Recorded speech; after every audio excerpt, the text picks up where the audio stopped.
Hi, my name's Adam Hanlon, I'm the editor of Wetpixel, and welcome to Wetpixel Live. I thought today what I might discuss is the new update that Adobe have launched for Lightroom, and Lightroom version 10, which contrary to popular belief is actually only due for release today, has a couple of new features that are very exciting for underwater photographers.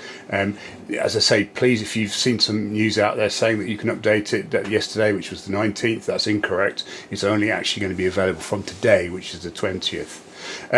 So it's got some great features. The goal of this really is to show you some of the new features. I'm quite sure that our colleagues, our colleague Erin Quigley over at Go Ask Erin, that's goaskerin.com, and I'll add the link into the comment section of this video, will provide in-depth tutorials on how to use these new features with much more detail about how they work and how they're relevant to underwater photographers. My goal today is just to show you some of the new features that are in the updated app. So we'll dive straight in. I'll get my screen up and we'll go from there. Here you can see an image that's been opened up in the new Lightroom 10. It's a picture of a common sturgeon that I took with the Nauticam EMWL lens when I was testing it earlier this week.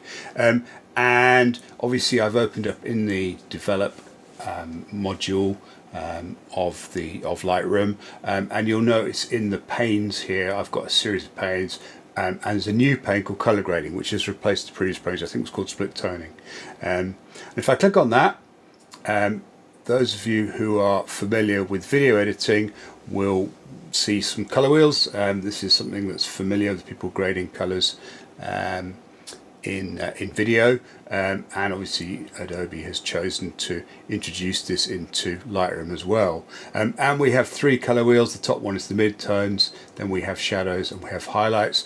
We can also have them represented individually to give ourselves more adjustment range. So again, and we've got shadows, midtones, and highlights, and then we also have a global adjustment wheel as well. But essentially the idea of the wheels, if I go back to the three, these are probably quite a useful place to start, is they allow us to shift the colors. So in this case, obviously this is going to be the midtones, and if I grab and move, you can see as I move it around, I'm shifting the colors one or other direction with fairly nasty effects. If I move them out, there we go. So I don't know, we'll leave that one there somewhere. So that's obviously midtones, shadows. Yeah, a bit dramatic, a bit too dramatic, but obviously I can make the image quite a lot bluer or quite a lot greener depending on how I want it to look. And then the highlights, again, typically, we're probably going just a little bit towards the red end for the highlights, and the highlights typically will be the area that's really affected by the strobes. So if I've done a good job of actually white balancing the strobes to my ambient light, probably not a big deal, but there you go. So I've got a variety of options. Again, I can go into the global option here and move color shifts for the whole image in various different directions. I'm don't particularly want to do that. And then going back to the three color wheels, I've got two options at the bottom. The first one is blending, and what the blending does is basically it decides where the difference is, or where the drawing line is between shadows and highlights. So it's basically in effect telling you what it counts as a shadow and what it counts as a highlight. And you can see it's a fairly subtle adjustment, but there's a little bit of adjustment there as I bring it up this way. And then I've got balance, and balance again shifts the color balance between the three, so between highlights, midtones, and shadows. If I go plus number is towards the highlights end, and then minus number is towards the shadows. So if I pull it back towards the minus or the plus, you can see there's again subtle difference in the way, and it's basically just controlling how the effect is applied to the image. So I can control which bits it falls on.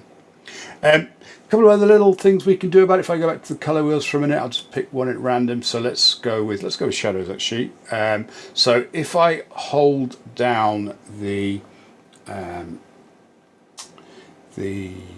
shift key, I basically will only affect the saturation. So it can only control saturation, it doesn't control anything else.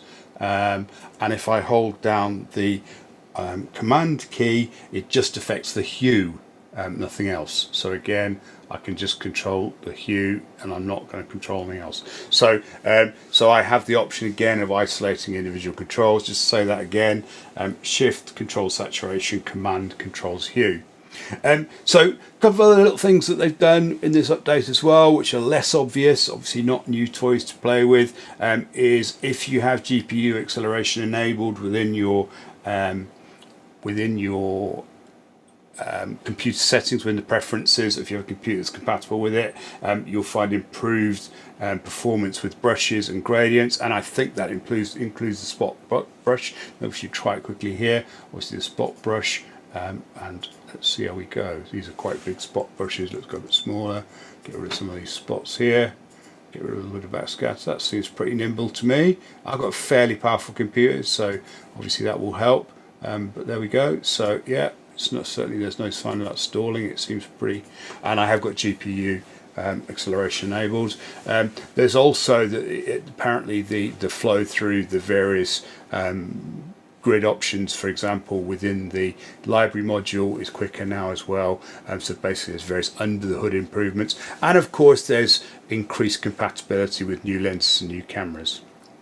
Great, so that's a bit of a run through of the new features and the new color grading function within the develop module. I hope that's useful. As I said, please check in with Erin Quigley, who I'm sure will be providing much more in-depth and much more complete tutorials on exactly how these new functions work and giving them some specific applications. So with that, I'm back to me. I hope it's been useful. I'd like to thank our sponsor for this episode, which is Inon if we're in America. I'd like to thank you all for watching, and please feel free to add comments or suggestions in the suggestions box. Add a like, it's been useful. Thank you very much. I look forward to seeing you again soon.